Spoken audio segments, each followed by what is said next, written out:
नमस्कार, आप देख रहे हैं न्यूज़ 24। मैं हूं आप सभी के साथ विपनेश माथुर और 10 बजे के बुलेटिन की शुरुआत कर रहे हैं कि देश में कोरोना की डरावनी रफ्तार लगातार जारी है और एक दिन में फिर रिकॉर्ड तोड़ मामले सामने आए हैं।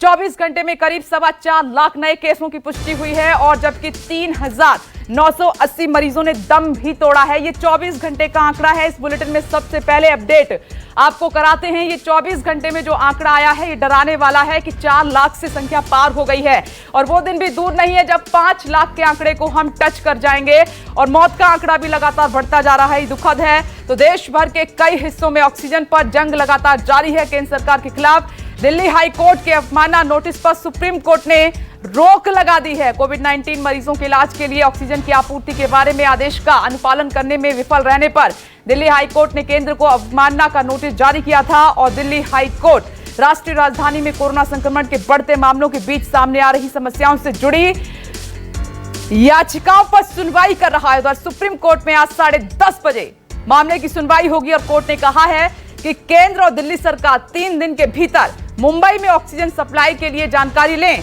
केंद्र आज सुबह 10:30 बजे बेंच को बताए कि दिल्ली को ऑक्सीजन कैसे सुनिश्चित की जाएगी। डिमांड के अनुसार जितनी राजधानी की डिमांड है उसके बारे में जल्दी से पता करें कि कैसे सप्लाई हो ऑक्सीजन की और तय मात्रा में हो। ये 6 तस्वीरें इस वक्त आपकी टीवी स्क्रीन पर आप देख रहे हैं कि ऑक्सीजन पर सुप्रीम कोर्ट लगातार सुनवाई कर रहा है क्योंकि ऑक्सीजन की वजह से ही देश भर में हाहाकार है। हाई कोर्ट में भी सुनवाई हुई इसी मुद्दे को लेकर। एनसीआर में आप देख रहे हैं कि ऑक्सीजन की भारी कमी है, जिंदगियां जा रही हैं। लखनऊ में इंतजार लंबा हो चला है और इधर विश्वनाथ मंदिर ट्रस्ट की पहल की वो लोगों की लगातार मदद कर रहे हैं। दौड़ती ऑक्सीजन रेल जल्दी से जल्दी ऑक्सीजन पहुंचाने के लिए वहां पर दौड़ लगा रही है, लेकिन फिर भी कमी पड़ रही है। इसीलिए देश की सर्वोच्च अदालत सुनवाई कर रही है। और आइए अब जानते हैं क्या है मुंबई ऑक्सीजन मॉडल जिसका जिक्र सुप्रीम कोर्ट ने किया। सुप्रीम कोर्ट ने तारीफ की और कोविड की पहली ही लहर पर महाराष्ट्र सरकार ने अपनी तैयारियां तेज कर दी। जम्बो कोविड सेंटर, बीकेसी, एनएसी की क्षमता बढ़ाई और मुलुंड और दूसरे जम्बो कोविड सेंटर की क्षमता भी बढ़ाई गई, इसमें इजाफा किया गया।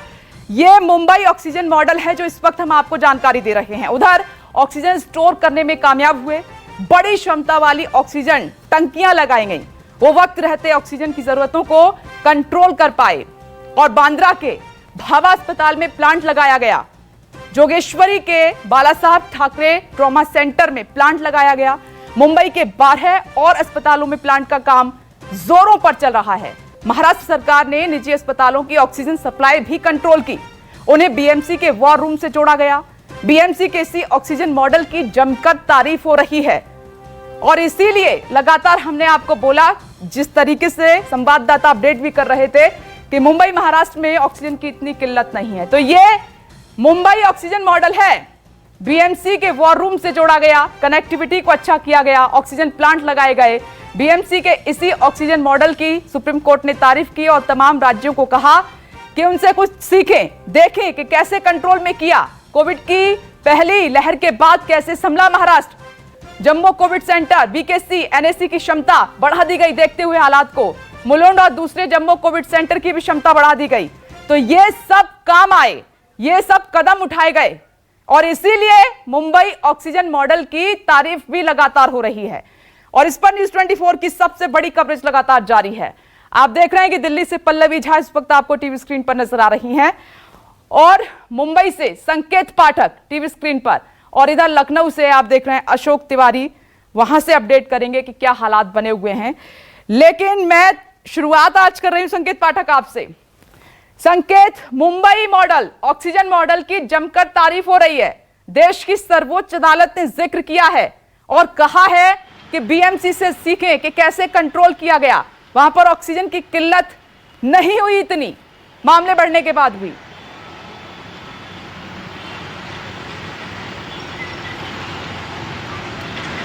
आप बिल्कुल विपनेश, आपने सही कहा। हम भी कई दिनों से लगातार ये खबरें दिखा रहे हैं कि मुंबई में ऑक्सीजन की बहुत ज्यादा कमी नहीं है। साथ ही साथ जो अन्य सुविधाएं भी हैं वो भी मुंबई में सुचारू रूप से मरीजों को मिल रही हैं और यही वजह है कि आप देखिए कि करीब 10 से 12 दिन पहले जो संक्रमण की दर है वो 17 से 18% हुआ करती थी, लेकिन अब वो 10% तक आ गई है। यानी कहीं ना कहीं मुंबई मॉडल ने काम किया है और जिसकी तारीफ खुद सर्वोच्च न्यायालय ने की है। आपको बताऊं कि मुंबई मॉडल की जो खासियत है, खास तौर से ऑक्सीजन को लेकर, उसकी 2-3 जो बातें हैं वो बेहद अहम है, जिसकी जानकारी सभी को देना जरूरी है कि मुंबई महानगर पालिका, जिसको हम बीएमसी कहते हैं, उसने जो कोरोना की पहली लहर है वहां से ही काम करना शुरू कर दिया था। कहीं ना कहीं जो उनकी टास्क फोर्स है उसने जमीन पर उतरकर काम करना शुरू किया था, और इसी को देखते हुए सबसे पहले जितने भी कोविड के जो जंबो सेंटर हैं, अगर मैं बीकेसी की बात करूं, नेस्को सेंटर की बात करूं, मुलुंड सेंटर की बात करूं, वहां पर बड़ी बड़ी जो ऑक्सीजन रिसीविंग कैपेसिटी है उसको बढ़ाया गया। बड़ी बड़ी टंकियां वहां पर लगाई गई ताकि ज्यादा से ज्यादा ऑक्सीजन को स्टोर किया जा सके। इसके अलावा आपको बताऊं कि बीएमसी ने करीब 12 अस्पतालों में टेंडर दिए हैं, जिसमें यह कहा गया है कि वो अपने अपने प्लांट खुद लगाएं। तो कुल मिलाकर ऐसे 16 प्लांट बीएमसी लगाने वाली, जिसमें से 2 प्लांट शुरू भी हो चुके हैं। उसमें से एक जो जोगेश्वरी का ट्रॉमा सेंटर है, इसके अलावा कस्तूरबा अस्पताल है, वहां पर भी वो खुद की ऑक्सीजन प्रोड्यूस कर रहे हैं, जिसके चलते किसी भी तरीके से मरीजों को दिक्कतें नहीं आ रही हैं। साथ ही साथ तीसरी और जो सबसे अहम चीज है वो ये है कि बीएमसी ने सिर्फ सरकारी अस्पताल ही नहीं, बल्कि जो निजी अस्पताल है और खासतौर से जो छोटे अस्पताल मुंबई में मौजूद हैं, उन सभी को अपने वॉर रूम से जोड़ा। इसके अलावा हर वार्ड में एक नोडल अधिकारी नियुक्त किया जो कि ऑक्सीजन की सप्लाई पर पूरा ध्यान देगा। और यही वजह है कि मुंबई का जो मॉडल है आज पूरे देश में चर्चा का विषय बना हुआ है, और मुंबई में फिलहाल संक्रमण की दर भी कम हो रही है, साथ ही साथ ऑक्सीजन की भी उतनी किल्लत दिखाई नहीं दे रही है। बिल्कुल संकेत, आपने सही कहा। इसीलिए सर्वोच्च अदालत ने कहा कि महाराष्ट्र मॉडल अपनाओ, उनसे कुछ सीखो कि पहली लहर के बाद कैसे संभले हैं वो। मैं लौटूंगी आपके पास संकेत, लेकिन लखनऊ से मानस श्रीवास्तव हमारे साथ मौजूद है। मानस, मैं आपके पास आऊंगी, लेकिन दिल्ली मुझे जाना होगा उससे पहले। पल्लवी, आप संकेत पाठक को सुनी रही हैं। देश की सर्वोच्च अदालत ने मुंबई जो ऑक्सीजन मॉडल है उसकी तारीफ की है। यही सब कदम उठाने की बहुत जरूरत थी पल्लवी।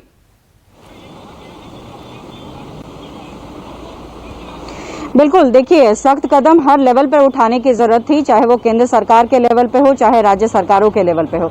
दिल्ली के साथ प्रॉब्लम ये है, जो लगातार दिल्ली कहती भी आई है कि वो एक इंडस्ट्रियल स्टेट नहीं है, इसीलिए वो दूसरे राज्यों पर निर्भर है, दूसरी कंपनीज पर निर्भर है, केंद्र सरकार पर निर्भर है। इसीलिए वक्त लग रहा है दिल्ली में। हालांकि आपको बता दूं कि बहुत सारे प्लांट जो हैं वो बड़े बड़े अस्पतालों में लग गए हैं और वो चलने भी शुरू हो गए। जैसे कि हम एम्स की बात कर लें, RML की बात कर लें, सफदरजंग की बात कर लें, यहाँ बड़े प्लांट्स लगा दिए गए हैं ऑक्सीजन को ऑगमेंट करने के लिए। साथ ही साथ आपको यहाँ ये भी बता दूं कि कुछ प्राइवेट हॉस्पिटल्स हैं, उन्होंने भी बाहर से ऑक्सीजन प्लांट्स मंगाए हैं और वो इंस्टॉल हो चुका है।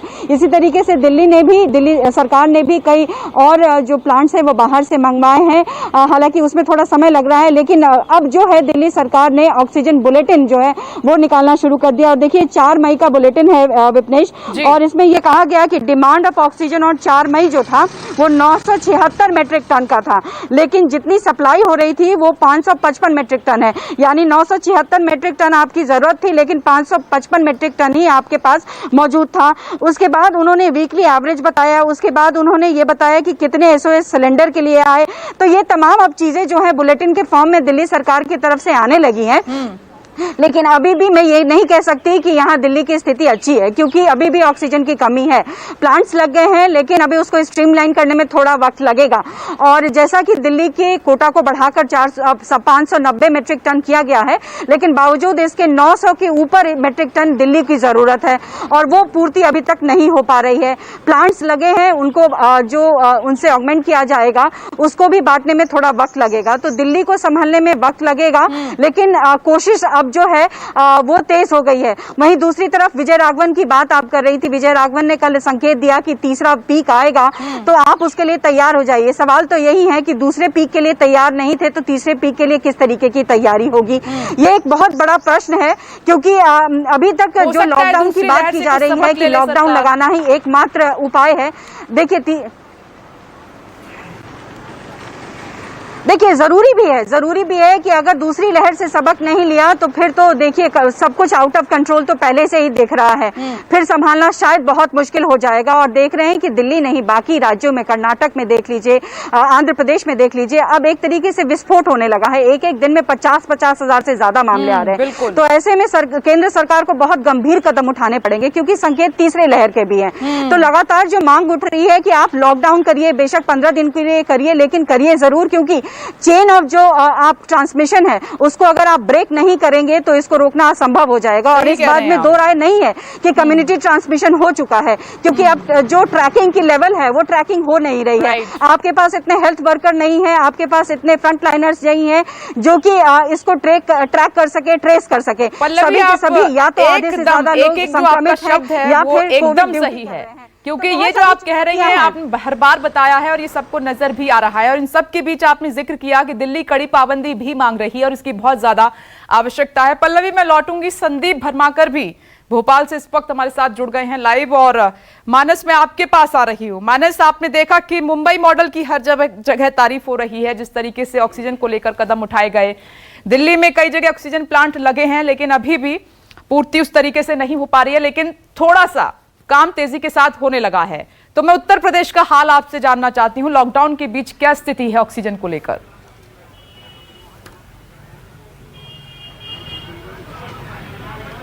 देखिए, ऑक्सीजन की भारी किल्लत उत्तर प्रदेश में बनी हुई है, इसमें कोई शक नहीं है। ये बात अलग है कि लखनऊ राजधानी है, लिहाजा यहाँ पर भी आपने देखा कि 3 बार ट्रेन आई और जो ऑक्सीजन की सप्लाई थी उसको सुचारू करने की यहाँ भरपूर प्रयास किया गया। लेकिन एक सबसे बड़ी जो कमी महसूस की जा रही है वो ये कि जो आसपास के तमाम दूसरे जिले हैं वहाँ पर ऑक्सीजन की व्यवस्था नहीं, और उनको जो वहाँ पर जो मरीज भर्ती हैं उनको भाग भाग के लखनऊ आना पड़ रहा है उनके तीमारदारों को। कल भी हमारी कई लोगों से बात हुई, वो मदद की अपील कर रहे थे, कह रहे थे कि अगर मीडिया में कुछ खबरें चलेंगी तो जरूर हम लोग की मदद हो पाएगी। तो हम लोग उनसे जानने की कोशिश की, तो कोई सीतापुर से आया था, कोई गोंडा से आया था, कोई बहराइच से आए थे, इस तरीके से बहुत सारे लोग आए थे।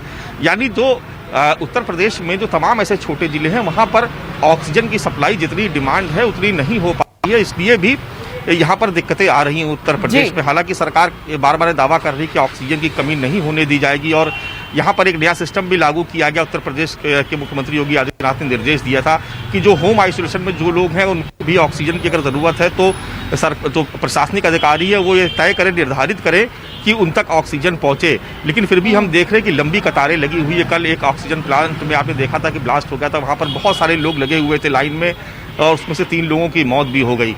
एक जो लखनऊ में तालकोटरा एक जगह है वहाँ पर लोगों ने बताया कि 3 दिन से इंतजार कर रहे हैं ऑक्सीजन उनको मिल जाए। उनके जो पेशेंट्स भर्ती हैं या घरों पे हैं उनको ऑक्सीजन की जरूरत है, तो 3 दिन का इंतजार करना पड़ रहा है और ऑक्सीजन उनको नहीं मिल पा रही है।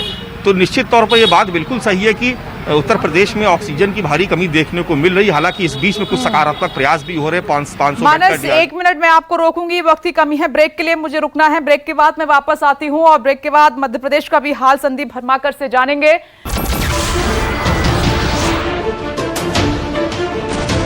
नमस्कार, मैं हूं मानक गुप्ता। अगर आपको हमारा ये वीडियो पसंद आया हो तो इसे लाइक और शेयर जरूर करें, और हाँ, हमें सब्सक्राइब और फॉलो करना ना भूलें ताकि आप देश और दुनिया की कोई खबर मिस ना करें। तो जुड़े रहिए हमारे साथ और देखते रहिए न्यूज़ 24।